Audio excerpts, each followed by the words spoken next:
This is Tim Staten with Tim Stating the Obvious. What is this podcast about? It's simple. You are entitled to great leadership everywhere you go, whether it's to church, whether it's to work, whether it's at your house, you are entitled to great leadership. And so in this podcast, we take leadership principles and theories and turn them into everyday relatable and usable advice. Welcome back to Tim Stating the Obvious, and I hope you like the new intro to the show as we're always seeking ways to improve. Comment and let me know what you think. In this episode, we're going to talk about toxic leadership, what it is, what it's not, and lastly, how to deal with a boss that is toxic. I'm going to take a quick break and make a couple of announcements. First, thank you to those of you who have checked out our podcast. If you haven't subscribed to our podcast, please do so. It only takes a couple of seconds. In fact, you can do it right now while you're listening. We have an increase in our YouTube visits, so please subscribe there. If you're listening to us on YouTube, you can just click the subscribe button and smash the bell icon so you know when your next episode is. If you comment on either iTunes, YouTube, or Podbean, we will read it on the show, and thank you for engaging with us. Please share this podcast with one or two people who you think may like this show. If you have a friend in mind who is like, hey, you know what? You can use something and put in your kit bag for later, then that would be awesome if you shared this show. And those of you who have shared the show, I really appreciate you doing so because it helps grow our audience and also helps get the message out there that people could use to get better leadership in the workplace or in your own daily life. So thank you for sharing, and thank you for those of you leaders who do what you do every single day. It's hard, it's an unappreciated job, but without you doing the hard work and the hard calls and making the tough decisions, things in your organization wouldn't get done. So thank you for doing what you do.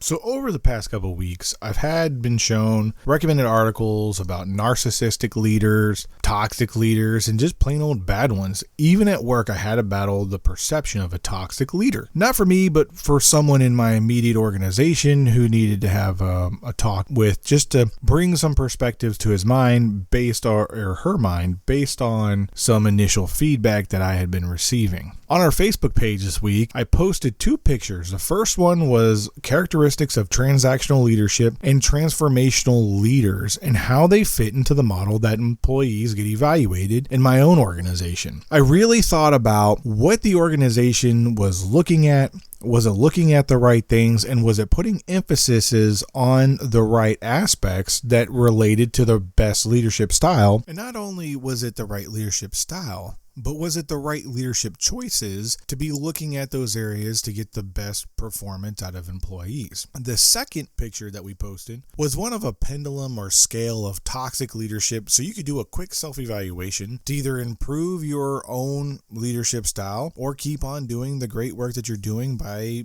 fostering a positive work environment. As we look at the two different charts, it's important to note that we define three different things. The first thing is that we have to define what a transformational leader is, or what the transformational leadership style is. And that is a person who inspires positive changes in those who follow them. Generally energetic, enthusiastic, and they're passionate about what they do and the organizations they work in. They are involved in the process and care about everyone on the team and everybody's individual successes. They make individual tailored leadership decisions based on each individual in the group to get the best work out of everybody for the benefit of the group. Now, a transactional leader, on the other hand, is more of your overbearing traditional managerial folks. These are people who are focused on supervision and group performance. They focus on reward and punishment systems to motivate people. So if you do well, you get a reward. If you don't do well, then you get punished. Now, I'm not saying that a transactional leader is bad. There's a time and a place for transactional leadership, and there's a time and a place for transformational leadership. Of course, people want to aspire to the transformational leadership style, but just because you use one of those two styles does not make you a toxic leader. Toxic leaders are not necessarily toxic people. Out of my entire career of being in leadership positions, I've only really encountered, let's say, two people who are actually toxic leaders. And so let's define it real quick, and then we'll go into, a little bit of actually, no kidding, real world scenario about what happened in both of these scenarios. A toxic leader can be defined as a self-centered attitude, person who is only personally motivated and has behaviors that has an adverse effect on the work that people do, and it hinders their performance due to the stress that the leader puts on them. So if you look at the graphic that I have displayed, you'll take a notice that it says high demand on people versus your own individual motivations. And the key cause of that is because maybe that leader lacks competency. But we'll get into that a little bit later. Toxic leaders are also those who have an inflated self-worth image. They think they're more important than they really are, and they think that their own piece of the pie is more important than what it really is. They like to intimidate people. They deceive people. They coerce people. They punish others to get what they want. And lastly, they're short-sighted, and they lack the vision for the bigger picture. So they only care about the short-term goals because they think short-term successes lead to long-term successes. And therefore, if they only focus on the short-term goals, they miss the bigger picture. Let's talk about two no-kidding real-world examples. One leader was, at first, when you talk to that person on an individual basis, they're articulate, they sound intelligent, they've obviously progressed, so that means they've done the right things, they've had the right jobs, they know the right things to say. And on a one-on-one basis, they weren't bad people. They had great intentions. They had great goals and motivations, but the way somewhere along the line, they got skewed in their vision of leadership that if they were not overbearing and kept their thumb and pushed people down and paraded people and made people feel that they were less competent than they were and made people feel less worthy, then they weren't motivating people to do the right thing. This person thought that what they were doing was actually beneficial by demanding more of somebody else than what was actually there. But in reality, what was happening is people were shutting down. They didn't want to talk to this person. In fact, people tried to transfer out of the organization, and in many facts they did. It got so bad that this person received 2 letters from their superiors that stated that they were not performing at the way that they should be and that they needed to readjust their leadership style. And these letters actually went into their permanent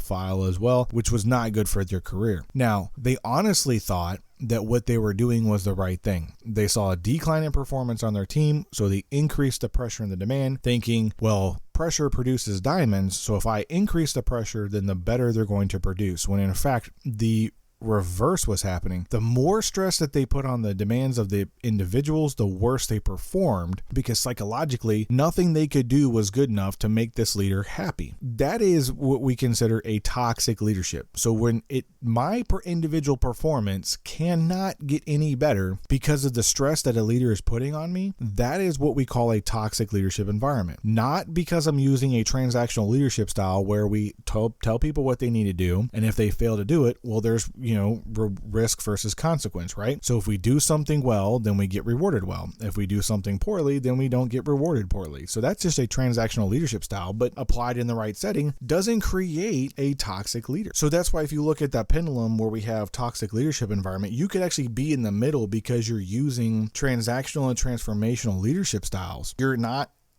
toxic, but you're not positive either. You're just kind of lukewarm. You're just like an average leader. You're just getting people to do stuff. But when you leave, no one's going to remember you, right? So as leaders, we think about who do we remember? We remember the really good ones, and we remember the really bad ones. All the ones in between, not so much. I may remember you, I may not. Another employee may remember you, another employee may not. So take a look at that and do kind of a self-evaluation. So another example of a toxic leader is this person believed that same thing. They were doing the right thing. They demanded a lot of their individuals because this person on the opposite, instead of being incompetent, they were very, very competent. They knew more than employees did about every single step of the way because they had tons of experience. However, they thought that everybody had to have that same level of experience that they did. Even though they served longer than those who had been in their organization working for them, they still demanded the same level of expertise and competence because this person wanted to perform very, very well. They wanted to move up in the organization. They came from another prestigious organization and they thought everybody has to perform this way and I'm going to demand it of them. Now, I'm going to caveat this. There's nothing wrong with